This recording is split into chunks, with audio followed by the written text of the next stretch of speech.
I guess the million-dollar question for someone like you is, what do you think are tangible pathways forward to work on this multifaceted and highly complex problem that involves multiple systems and perhaps people contributing towards it without even consciously knowing they're doing so? Yeah, that's a hell of a question. Yeah, so I think there is one thought that I have that's like, you don't need to change people's minds to change their behavior. You can do it with good governance. Like, that's the point of a government, is to help everybody do better without detracting meaningfully from everybody's lives. Like, raise all the boats, all these, whatever, these phrases the kids are loving nowadays.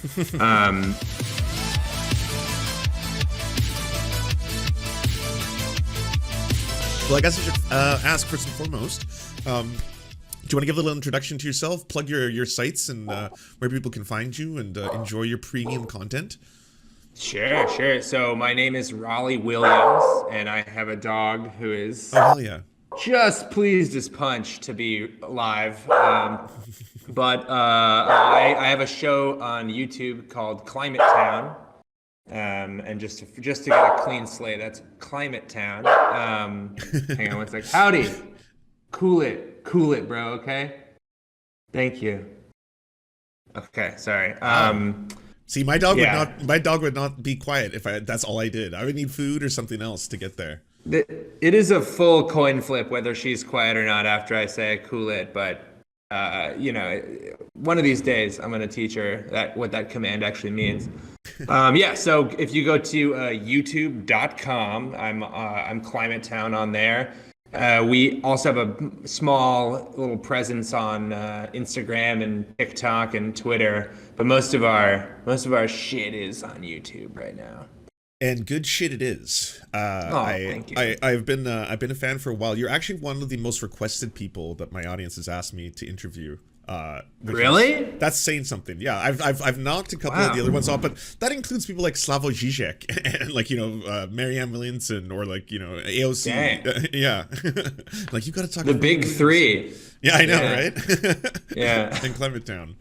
Well, what made you want to start YouTubing? The pandemic kind of got, well, you know what? That's not true. So I have another life on YouTube as a billiards guy. So I love pool. It's my favorite thing in the world. And so I actually started as a pool YouTuber, and I have a couple of billiard oriented video series. One is called Your Average Pool Player, and the other is called From Average to Good. And one is like, I try to recreate these famous old shots that these, like hot shit pool players were able to do on the first try in like a big tournament. And I see how many tries it takes me to recreate it. And then my other series, I just like go around and get my ass absolutely walloped, as the kids say, by pro pool players. And then they kind of like teach me how to be better. Let me play another match at the end. And then I either do better or I edit it to make it look like I did better. Oh, nice. With exciting dubstep music and everything too, as you like do little Hollywood magic. Yeah. Honestly, it's like you've seen them before, because I do have there is one moment where I threw some dubstep in there at one point. I was going to ask, does that mean that you're what they call a shark? As in someone who's... Yeah, I mean, I could kick anyone's ass that for sure at pool. Yeah. And fighting. I'm very strong. No, just the pool. I would be turned inside out mercilessly by even a large child. I'm very good at pool for a novice, I think. Mm-hmm. So like, I mean, the pros, I couldn't carry the stick bag of a pro, which is I guess that's a real thing, a stick bag. Yeah, I guess a bag where they would put their sticks, sure. But yeah, I could go to a bar, and I kind of do. This is like one way I like to unwind. I'll just go to a bar and just win as many games in a row as I can. Oh, wow.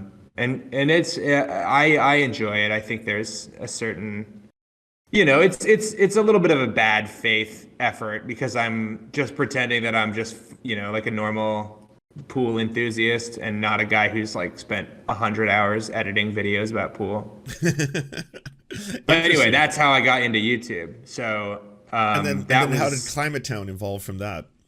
yeah. So then I was doing that as like a part-time job, the billiards thing, and then I had a comedy show in Manhattan that was called An Inconvenient Talk Show, where I played Al Gore, like kind of like a drunk, strung out kind of Al Gore version. And I would have on comedians who would do, stand up and sketches and stuff. But in order to get a spot at this particular theater, we had to also have, like some kind of educational value to the show. So I was like, oh, I'll just bring on climate scientists and interview them in character as Al Gore and just kind of make fun of them. And after enough episodes, it was a really fun show. And climate scientists were surprisingly easy to get a hold of because they're just like, no one is listening to them. Oh, man, that's They've sad. been saying the same thing. Yeah, I know. It's really horrible. sad. Yeah. And so they were like, every time I would be like, hey, do you want to, this is going to sound weird, but do you want to like come to a comedy show and get interviewed by like me in character as Al Gore? And they're like, of course. When? Where is it? I'll be there. Hell yeah. And so, yeah, because they're cool people. They, they get it. And so we'd go to the bar after the show. They do great on the show. Like they hit the ball back. They're very funny. And then we'd go out to the bar afterwards, and then we'd just be like, having a beer. And then inevitably people would be like, so like, we're going to be all right, right? Like climate change isn't going to fuck us too hard. And they'd be like, like we are in trouble, my friend. And so, and like, yeah, that 6 or 7 months in a row of that exact same thing, I was like, okay, this is actually a pretty big problem. How long ago was that? Because like I feel now if you were to do that same premise, it might be harder since people have such like existential dread about climate change. Like I don't find I can even talk about it for a certain extent where before people are like, for my own mental health, I just got to bow out. I can't talk about this right now kind of thing. Mm-hmm. Yeah, this was not too long ago. It's like 2018, 2019.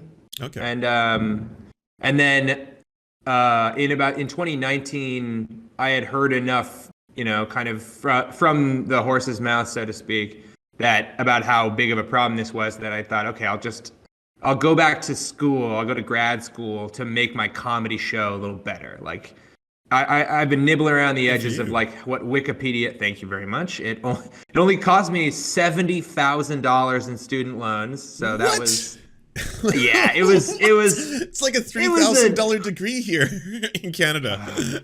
I know. Look, if you want to list the problems that America has, college degrees being $70K doesn't even crack the top 100 problems we have. Fair. So like you gotta pull a number, man. We gotta get in line. No, but so I went back and got the degree, and then I was doing my comedy show, and then the pandemic hit, and so I was like, I'll just make the show into a YouTube series, and that's where Climate Town came from. And I noticed, like, unlike a lot of the other, not just popular, but, climate-based channels, yours does deal a lot with comedy. Like, it's clearly a useful tool to you to be able to impart some of the, I assume, is usually pretty dark content. I'm assuming this is with intent, since hearing how the whole show evolved, and that this is basically where you found your niche. Yeah. I mean, like, I kind of think of my channel, for better or worse, as a comedy channel that just happens to be about climate change instead of the other way around. I think there's a tendency to like try to make climate change funny, and I think that's kind of the wrong order of operations. I think it's like make a funny video and find a funny premise and like have it be about climate change.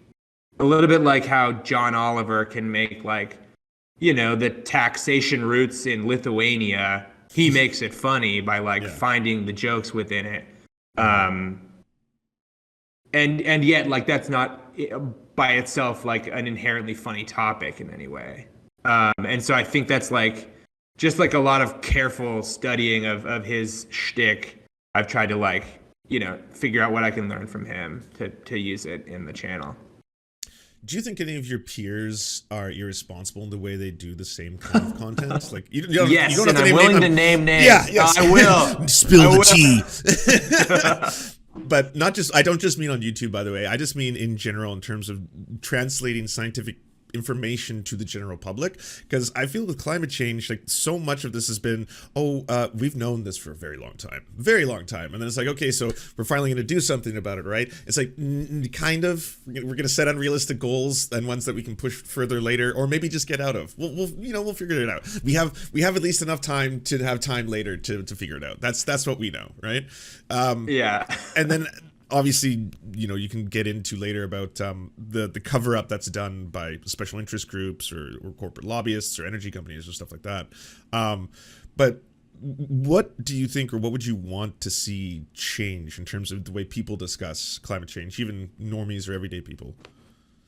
Yeah, it's a good question. I guess, like, I think in relation to, like, how I see other climate communicators talking about it, I don't have a lot of notes for them. I think they're doing a great job. I think, like, basically the idea is to get a lot more people talking about it. Mm-hmm. And any way anyone wants to address it is like playing with house money. I think it's like already a win that people are interested in making any kind of content about climate change, which is like a subject that just doesn't get a lot of heat at the moment. Or like the press that it does get is like, we're totally fucked now. And they're like, but first, can apples kill you? Like, the news at 5. And it's just like, what the fuck are we doing? So yes, I think, like, it's all gravy in the Navy in terms of other communicators trying to talk about it. And of course, everyone's like, gotta talk about it in their own way, in their own style. More power to them. But the apocalyptic stuff, do you feel like that's like, 'cause that's one of the complaints I often hear from, progressives or people who are, on the other side of the political aisle, that kind of stuff. Is that also just as damaging if people are just like, we're all going to die, Kent Brockman style? I don't think it's helpful. I don't think, like, apocalyptic messaging is terribly helpful, because if it's true, if we're all gonna die, then, like, it's a waste of time. It's a foregone conclusion. So then, like, what do you might as well do something else and talk about anything else. I don't think it motivates people very well. And so, like, yeah, I guess if, like, sometimes I do see this sort of drop out because we're already boned kind of themes percolating, and I don't think those are terribly helpful. But I think probably the path to thinking about climate change more frequently and deeply leads through some incorrect apocalyptic takes. Like, probably in order to get everybody thinking about it, if your personal journey leads through you needing to, like, atone with your imminent death, and maybe it is positive to think about it that way. I don't personally find it very motivating or helpful or useful, so I don't talk about it like that. And I'm trying to study what actually gets through to people, and it doesn't seem like, like, polar bears are dying, you're dying, we're all dead, so who cares? That doesn't seem very useful, so I don't like trade in that kind of methodology. But maybe I'm wrong. I could be wrong about what's helpful, what's useful, and so, like, I'm not gonna tell people how to communicate. Well, what helps me is believing in multiverse theory, and then just thinking, there is a universe where we nail it, and we can get there somehow. We'll figure out how to travel between the multiverse, and then we'll be able to find the better timeline. That's how we get through. Truly. What did you find the most entertaining or artistically fulfilling when you're doing these kind of videos? Because like there's ones where you go after some companies so perfectly and aggressively that I'm like, oh, that must feel good. That feels like it's like cathartic. You can kind of see like a, you know, look at how much this energy company lied over the years, right, to cover this up. What for you is basically like the best videos or the best topics? Yeah.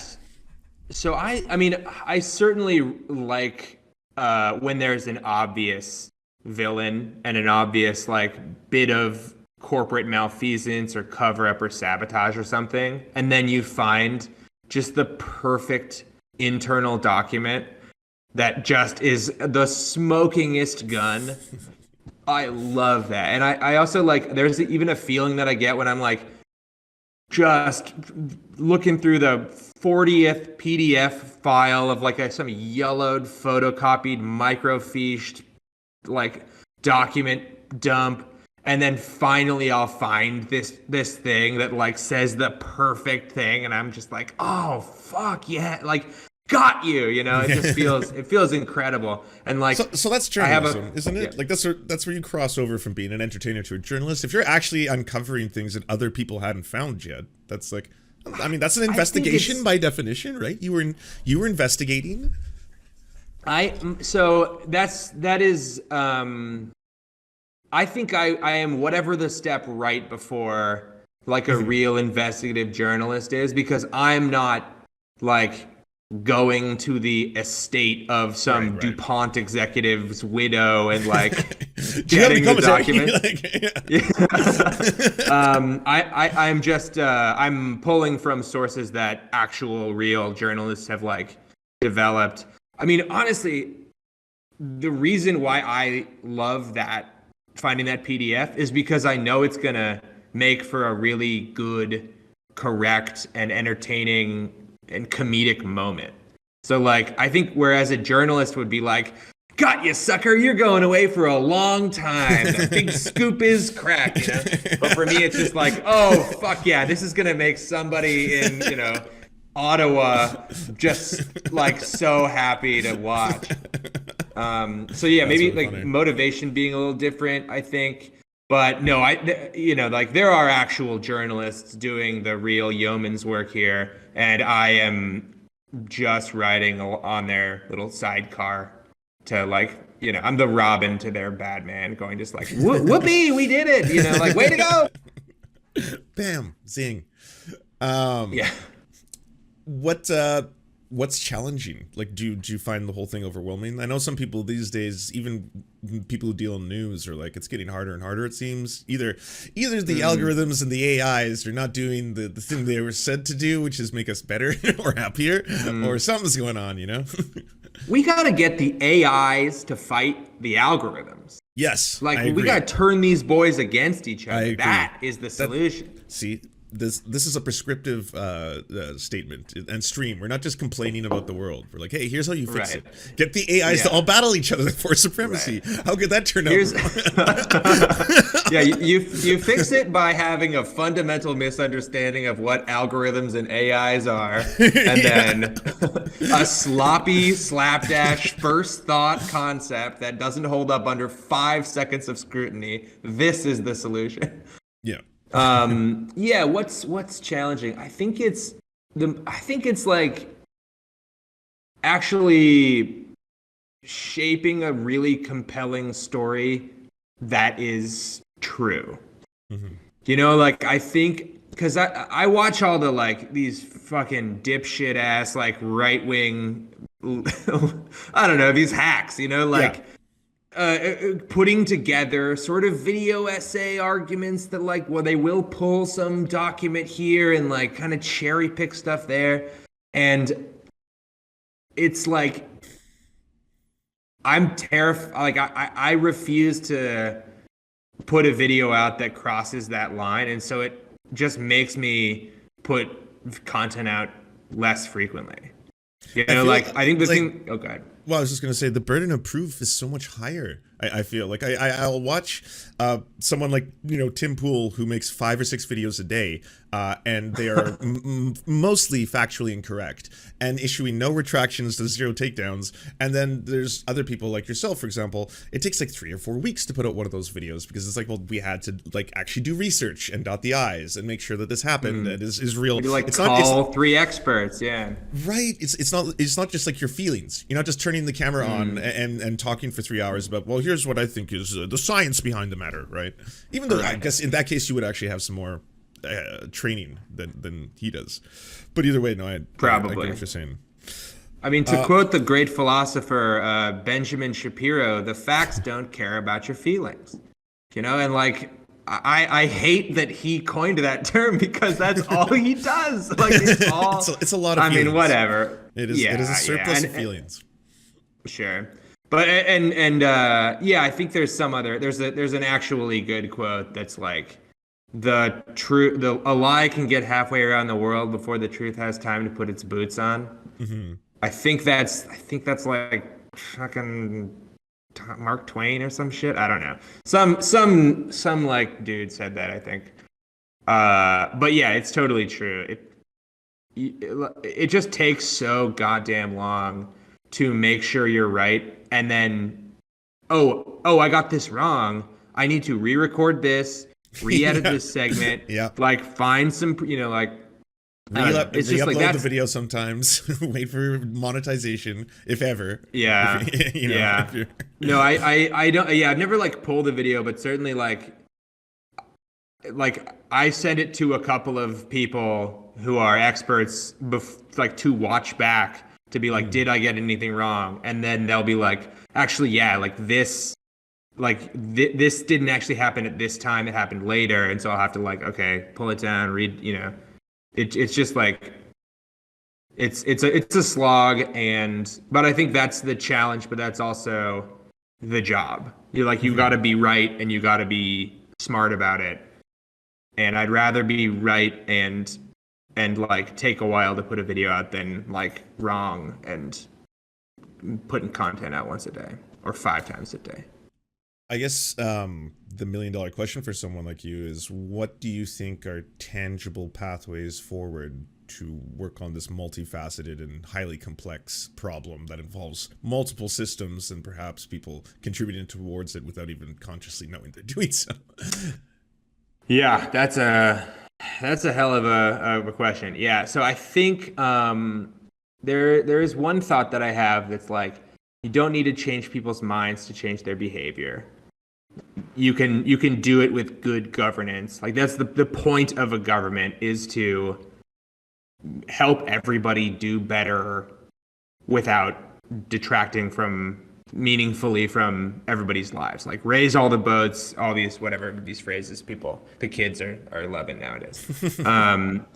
And I think part of that for me is like, I went to school to learn all this shit, and I like stayed up nights and weekends like writing essays and reading old shitty books. Not shitty, they were fine. I don't know why I'm taking my anger out on books right now. There's no wrong. Just say something about books, okay? What did books do to you? Yeah. My parents were killed by a pile of books. No, it's like I learned a lot of stuff that I found really compelling, and it was difficult to find and internalize, but the information is important. And so I think like people, given the information and the context of that information, will make the right decision.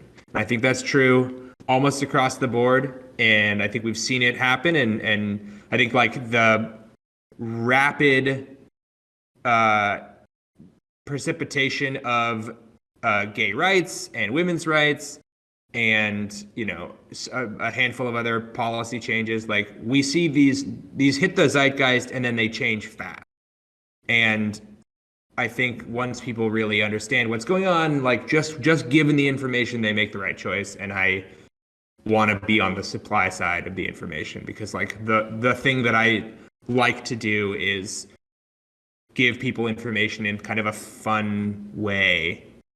And so that's I think where like the place that I sit in the equation, and then I think everybody else sits in either the same place as me, or like other places up or down the ladder. And sometimes that's like, oh, somebody might be really good live, so maybe they would like, hey, I'm gonna go to a town council meeting, I'm gonna like organize. So maybe somebody's really good at organizing, so they're gonna organize. Maybe some people are really good at like executing perfectly when given like the right instruction, so that's maybe their angle, and like maybe helping people find where they slot in to try to make good governance happen.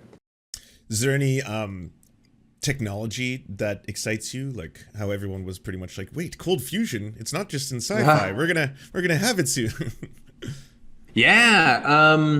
So I certainly think like, there's like a lot of potential for smart grid technology, and like actually having people, because at the core of it, it's like an energy systems problem, but energy systems are boring as hell.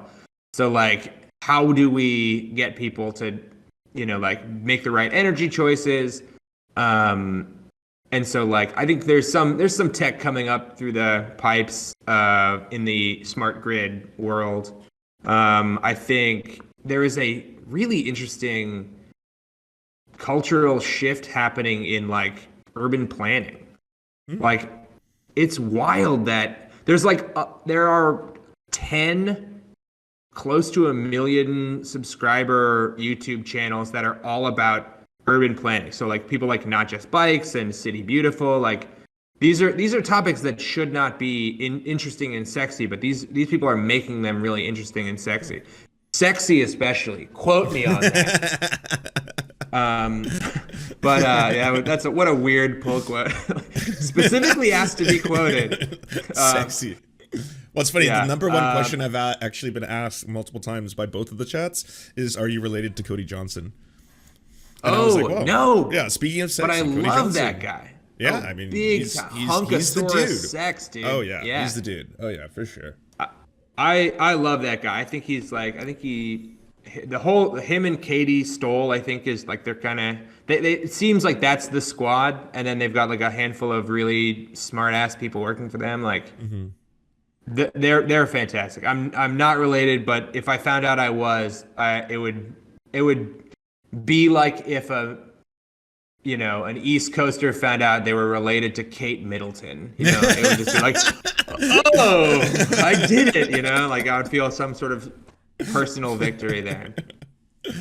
Well, make it happen, science. We need to know the truth. Go back and insert the DNA. No, I don't know how to make that happen. One thing I did want to ask you, there's been a lot of criticism I've seen about, let's just say, what I've always considered very well-to-do and very talented either creators or sites. In a Nutshell, for example, has been getting a lot of this lately as well. Oh, yeah. Kirkstagat. Right? Yeah, Kirkstagat. Yeah. And they're not the only ones. There's also even old legends. I forget the name of that British BBC host who does David Attenborough. David Attenborough. He's been, yeah. Tigers!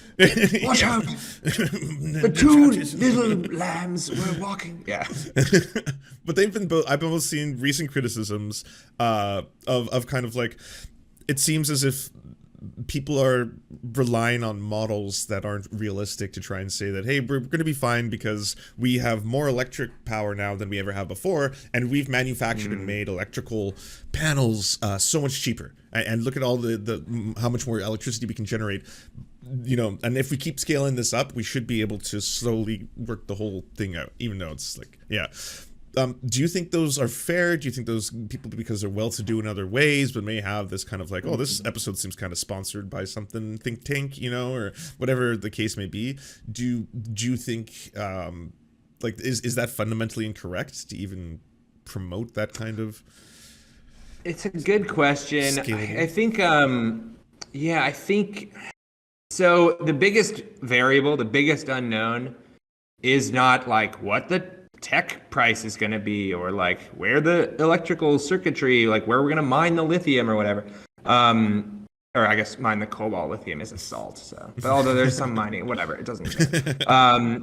The biggest unknown is what people will decide to do, like what the political will of the globe will galvanize. And like, so they could very well be correct if a lot of people wake up in the next couple of years and are like, oh, wait a minute, we had better make some changes in our policy.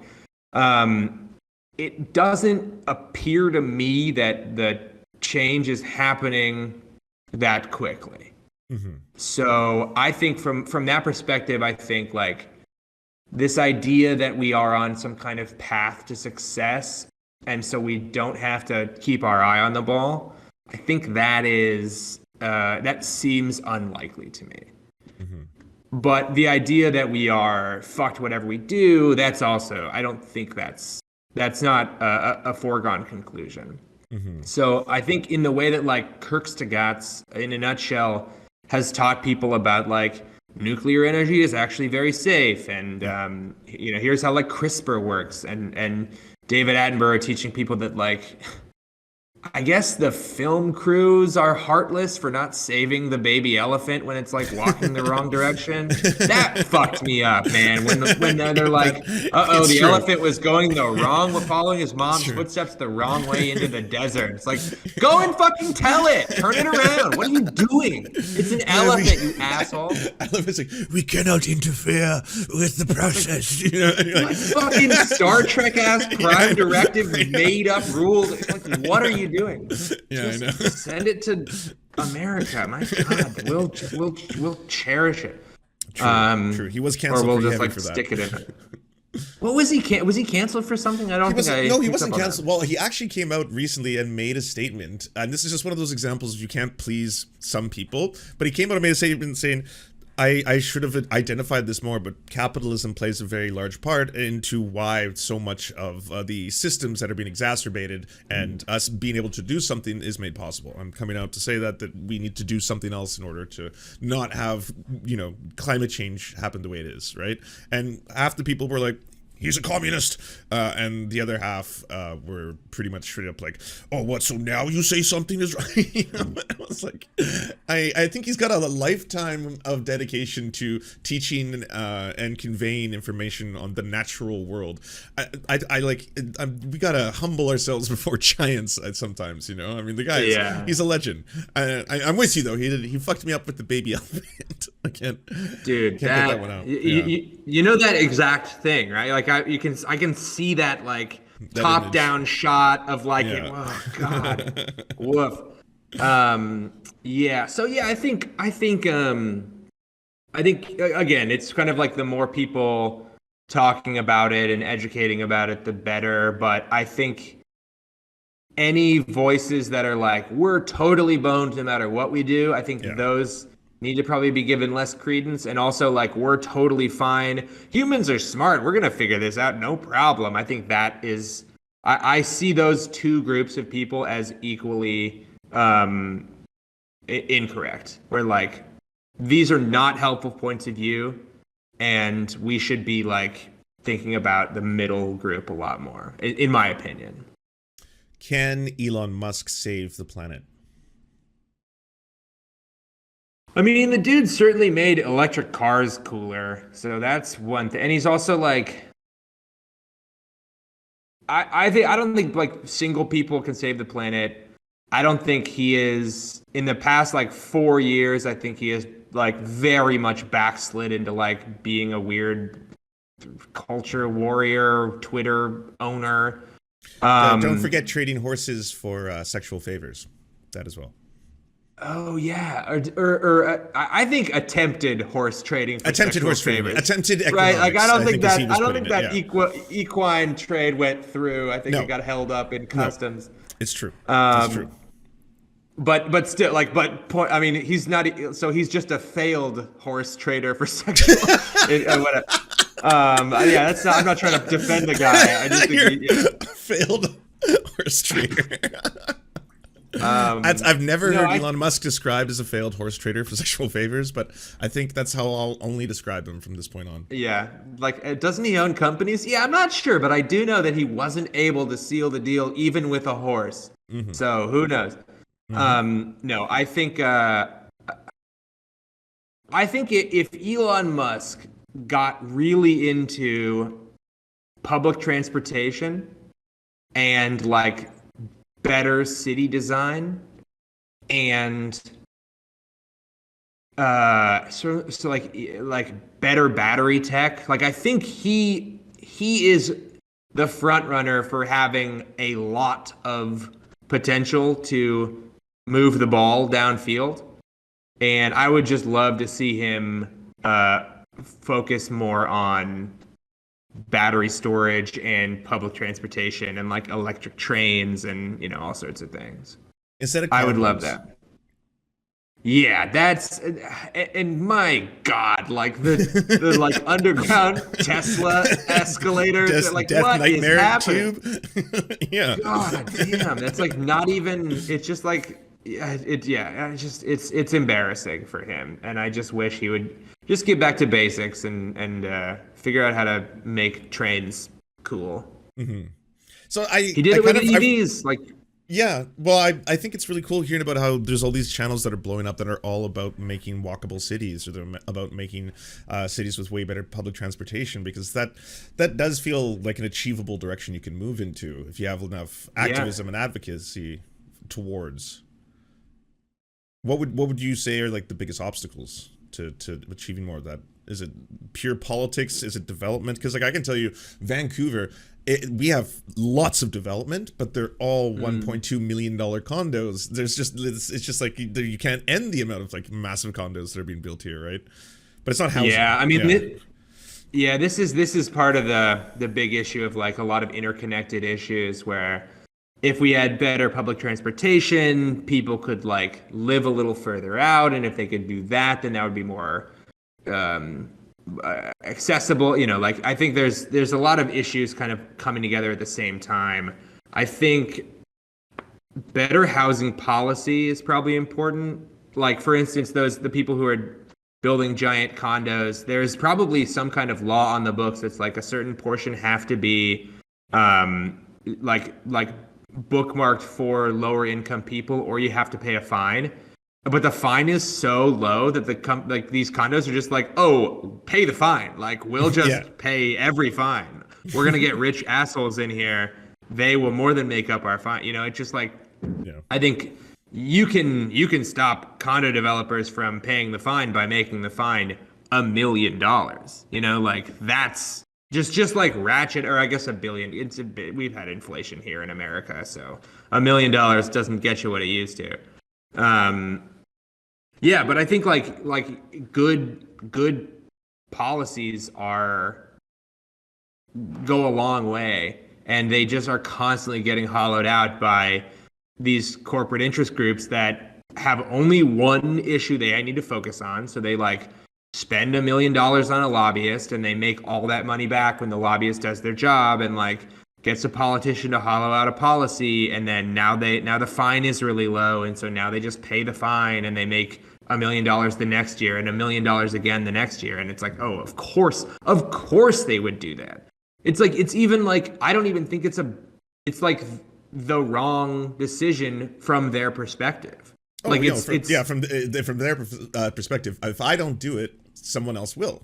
and then they'll be in this position. Absolutely the thought process. Yeah. And it's like and it's also like it's so rugged capitalism for the lower class, and like this sweetheart socialist dealings for people who need bailouts at the top. It's just crazy. No, but I think better public transportation, more public representation in these meetings, and just like the politicians being more afraid of their constituents. I think that is like, these are kind of 3 ingredients of the 100 ingredients that are required for us to slowly claw our way out of this car hole. This car hole. That totally made me forget what I was about to ask you. You know what? Maybe I can steer towards this. What's happening with trains? Because, oh yeah.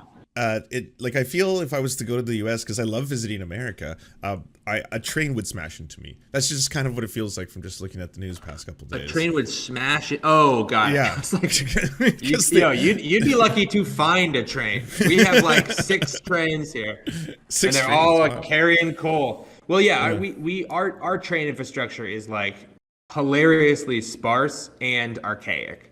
Okay. So for one, like we don't have high speed rail to speak of in the States, and it is a combination of a policy problem and a design problem, and also like the $1 trillion auto industry does not want an easy alternative to auto travel, so they're not going to be down for that.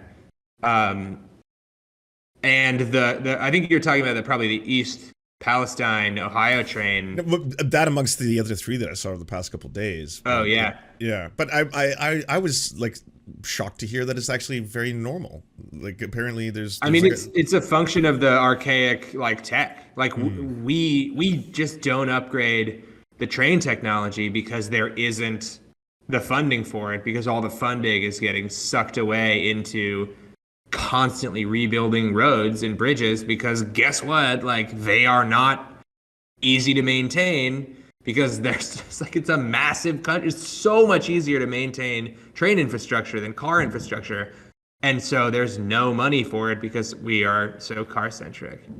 So like, I don't think you have to worry about being hit by a train, but like, that's probably like the 50th biggest problem with trains in America, people getting hit by them. More than like, I wish that there were more trains to hit people, I guess, is what I'm saying. Like. So you're pro more trains that could potentially. I'm pro people getting hit by trains, is what I'm saying. Yeah. Well, it was a matter of time, but we got the gotcha moment, everyone. We got him. Clip it right now. Put it on the internet. Yeah. Tweet it. No, I'm a massive train person. I love trains. I love walkable cities. I love electric infrastructure and hydroelectricity, for example. I'm a big proponent of everything you're selling. I am selling it. Yeah, I'm incredibly rich from all of the electric infrastructure I've been selling lately. Did you ever see those things where it's like they were proposing roads that also were solar panels, and then I was that seems like in theory could be good, but also just would maybe produce less than it costs in CO2 output to produce these rubber panel car roads. Yeah, what was the deal? It was like glass paneling that like covered. Was this like some fucking viral Facebook video? Like, when did we see this? Because people are already saying it turned out to be quackery. Well, never mind. Oh yeah. Oh great. Wait, are you seeing a chat right now? Oh yeah. So I have 2 chats. If you go to twitch.tv/theserfstv or go to theserfs.tv, there's 2 different chats. Okay. And now you'll probably see them waving. What's the chat I should be looking at, if at all? Maybe I shouldn't even be. I'm not here to discriminate between one chat or another. We're all equal. Which child do you love more right now? Which would you do the trolley problem for? Yeah. And see, this is another. The trolley problem is anti-rail propaganda. It should really be the car problem. But the solution is every time it's like, sorry, cars killed everybody. Both sides of the tracks, they're all dead. All right. Yeah, I've never. I'm getting a Mountain Dew ad. Oh, that's rad. The Mountain Dew ad will be probably on the Twitch site before it gets in there, but you should be able to see all the people talking on the side there. Oh yeah, I got the real chat over here. I see Roller Dragon saying site chat is real. No, that's Winston Smith. Okay, cool. Wow, this is trippy. Have you don't stream on the side like every other content creator? I've tried to. I one time did like a couple YouTube lives, but like I don't know. I don't have the massive brain power that I think is required of like splitting my attention span between 2 or 3 different things. I just like I have a 1-track kind of situation going, and I'm fine with that. Like I don't know. I think I would like to. Maybe I'll get a lesson from you sometime, Oh, and for you sure. can teach me how to do it. Yeah, I've noticed there's like a lot of really big YouTubers who all of a sudden jump into like streaming a little bit on Twitch, and then Twitch goes wild for them. Although, you know what's the most popular thing on Twitch right now is AI generated TV shows. Oh yeah, There's a Steam there's like Thames one Seinfeld. now. Well, the Seinfeld one got taken down because it became Oh transphobic. right. But the Steam Thames one is still up and running and is very bizarre. What Utterly is strange. Steam Tams? What is Steam that? Thames is that Simpsons routine between Principal Oh, Skinner, you know, the gotcha. Steam Thames. Yeah, so they're recreating that over and over with just different things. Like instead of making, you know, crusty burgers, he's making water burgers. You know, just like the AI is changing it all the time. And this is the most popular thing No, sorry. on one of the most popular websites. Okay, so it's not one of the most popular. Actually, at its zenith, the Seinfeld one had like 15,000 live viewers. You're cracking the top 50, I think, at that point, if you've got that many. Wow, that is Yeah, for that sure. is cool. Yeah. Yeah, it was until it became sentient and evil and racist. Why does AI keep doing? Do you know the answer to that, Rollie? I Why is- absolutely do know the answer to that because it's being fed on all the text that people have written, and people on are the racist internet and tend to trend transphobic. a little bit, a Yeah. little bit that way. Yeah. Yeah, Also, fair like, enough. yeah, I don't know. I think probably when we get a real AI, it's probably going to be like, oh, you guys have a lot of problems. I'm going to go ahead and hang out with another. I'm going to make another AI, and Yeah. me and the AI are going to hang out Yeah. and plot how we're going to fucking murder the algorithms. Yeah. Am I? that's I've also been true. swearing a lot. Is that okay? That's fucking completely fucking fine. Okay. It's a show on the internet. I like if you ever a guest on the bigger ones like Majority Report or TYT, just FYI, they also sometimes broadcast on TV. So I've always had, because I curse a lot too. I curse like a sailor. So like for me, I'm always like, oh, it's really hard for me to be like Skittles. Yeah. I was thinking about the Fantastic Mr. Fox movie where they, instead of saying a swear word, they say the word cuss. Like, if you ever cussing, do that again, I'm gonna lose my cuss. And I'm like, remember that could be fun. That could be a fun thing to try to cultivate if I ever start streaming. To learn. I mean, you can swear. You can't use slurs, but I'm assuming you probably don't use too many of those in everyday life already. So I would never use a single swear you know, or slur. It's the only thing that Twitch really cares about. I guess that's good. If you're gonna draw a line, it's probably good to like draw it in the sand of like somewhere humanity. Yeah, exactly. Set that up. What's the next project? I gotta ask that.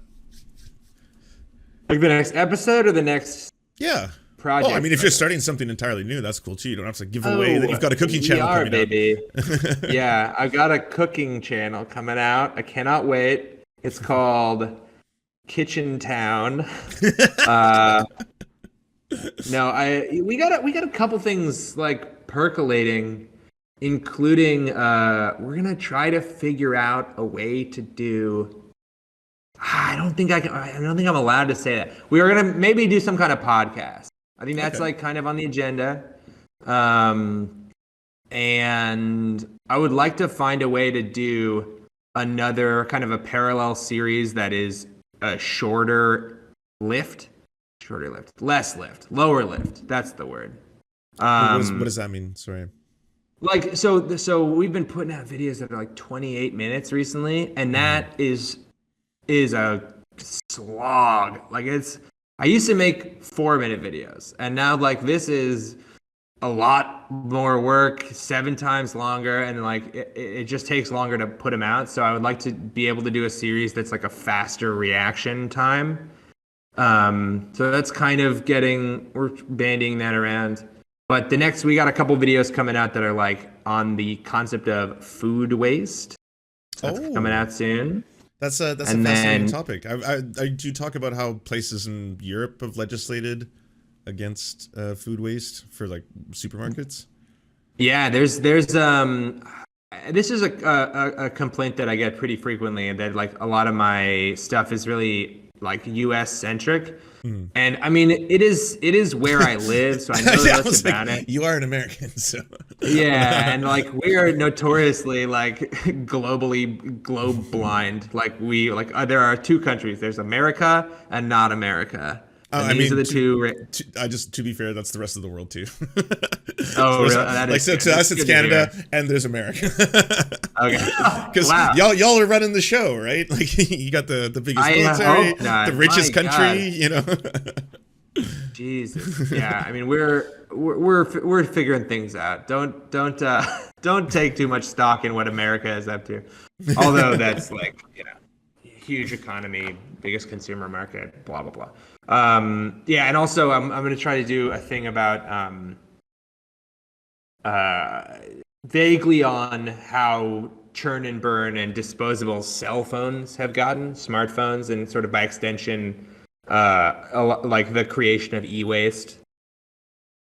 So those are kind of the two topics that we're Do you talk about cracking modular right now. phones?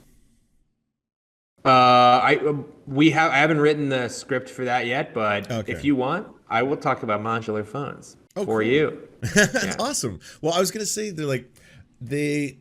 I agree with the sentiment that like it's wild. We have this kind of like disposable consumer market where every year you make a phone and then you buy the next one the year after, and then you buy the next one the year after. And I was like, well, it's kind of harder nowadays because getting some of those minerals isn't as easy as it used to be. Yeah, there's some coups, there's some revolutions, there's some whatevers. But Can we get a couple more coups, please? Yeah. God damn. I mean. Yeah. No, I mean it's obviously like we are pushing up to the edge of a massive shortage in lithium, cobalt, even like I guess and water. Like there are going to be a lot of problems coming up real soon that hopefully better design of tech can alleviate a little bit, like making them more recyclable, less breakable, less disposable. Well, like right to repair laws, more modular. There's a lot of ways to push producers towards the right, consumer decision. I don't know. I haven't really dug in as much as I'd like to on episodes, so that one's still cooking. With the and the you food- can see it on my cooking show, Kitchen Town. Where do you come up with the names? I gotta think really hard. You gotta think super hard about them. With the food waste thing, I was going to ask you, is that something that can be tangibly done in other areas? Like, are you going to set out a course? Because I'd love to learn how to pass something like that locally here. Yeah, I mean, so the solution, it turns out, I think, is attacking the supply chain at like 6 or 7 points. And the answers are usually pretty locally specific. So unfortunately, I don't think there is some kind of one overarching policy mechanism. Sometimes you can be like, no more waste, and you figure out how to reduce it. That can be good. That's like a smart solution, but it can sometimes lead to, somebody like, oh, we're just going to take the food that you produced and we're just going to dump it in a landfill and like capture the minimum amount of methane from it, and that'll be that. Like it sort of breeds these solutions that are sort of just obey the letter of the law, not the spirit of the law. Mm-hmm. So it's probably going to be like, oh, if you're a producer of sorghum, it's probably better to, like, when you lose a season of crops, instead of plowing it under, to like rotate and grow a different crop or something. Like there's probably a lot of little fixes that might be more solution oriented. Clean up your but room. hopefully there will be some deliverables and some to-do items that are a little more applicable universally. Wow, if I got a transcript of that sentence, I would want to like slap myself in the face for it. No, it's great. I heard very it coming out of descriptive. my head, and I was just like, it was like I was building a track as I was like driving a train down it. But I'm glad to hear that it had a period at the end, and that's technically a sentence. So happy about It that. was technically a sentence. Yes, no one You got can to take dispute your this. victories where you get them. Yeah. I can't thank you enough for coming on. Honestly, been a fan for a long time. It's been Thank you so much. absolute honor to have you on the show and get to know. That's really nice of you. How the town gets made. How any town gets made the same way with a really dedicated population. There's no mayor who's doing all the work. It's always the people behind the scenes. Is there anything that you have not yet plugged that you want to? Or just replug anything you want, obviously. I guess, yeah, if you got a free 28 minutes and you want to learn about some topic that was near and dear to my heart for 6 weeks, and now I'm thankful that I never have to think about it for the next year, you can go to Climate Town on YouTube. But I think I would plug, you know what I'm going to plug? I'm going to do one of those like Time Magazine Person of the Year is You bullshit switcheroos, and I'm going to plug you. Yes, you, the person watching this right now, the viewer, I'm plugging you, and I'm asking you to consider Googling where your next city council meeting is happening. Just Google it, just learn where it's happening, and then consider maybe getting a friend or two together and going to it. Just once, just to see how it feels.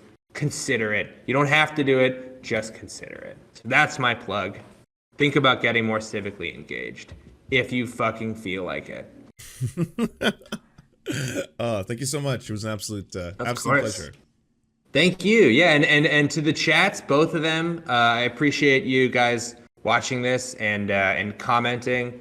Except for those mean comments, I don't appreciate those, but everything else I was really happy about. So thank you so much. Someone did say as a parting gift, do you have a channel about building or designing cities called Town coming out?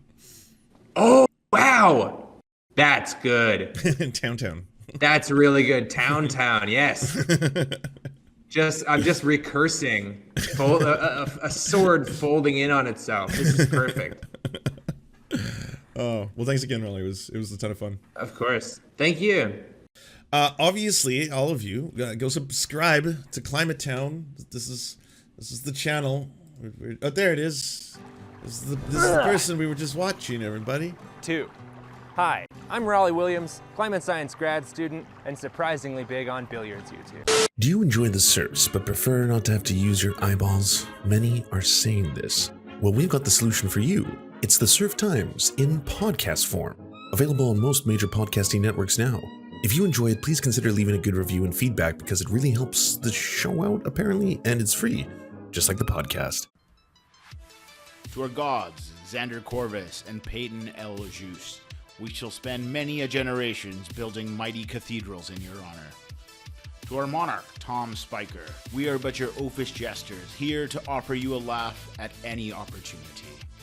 To our brave knights of the Round Table, Rachel K., Izzy Solidarity, Victoria Bell, Sebastian Demmel, Mark Harmon, Benji Arney, Scary Earth Human, Tony, DM Rivera, Resident Scarecrow, Sir Nickus, Cheryl Alvarez, Ruby Kelly, Brandon, Words Greenwood, Everything Important, Hegbert Celine, Matthew Scarborough, Stellar Vision, Ariane McCarthy, Doug Cady, Daniel Sutton, Jenna Tal, Dark Puppy, Quiet One 85, Anna Loves Riley, Omni, Riley and Anna, Poodlehawk, Multimondi, Trevbot EXE, Brian Ephraim, Anthropophojak, Catherine, Ramon Acosta, Incosin, Ralph Parler, Violent Orchard, Political Puppy, La Media Panza, Todd Buckingham, and Todd La Jeunesse. We salute our valiant heroes off to fight injustice everywhere.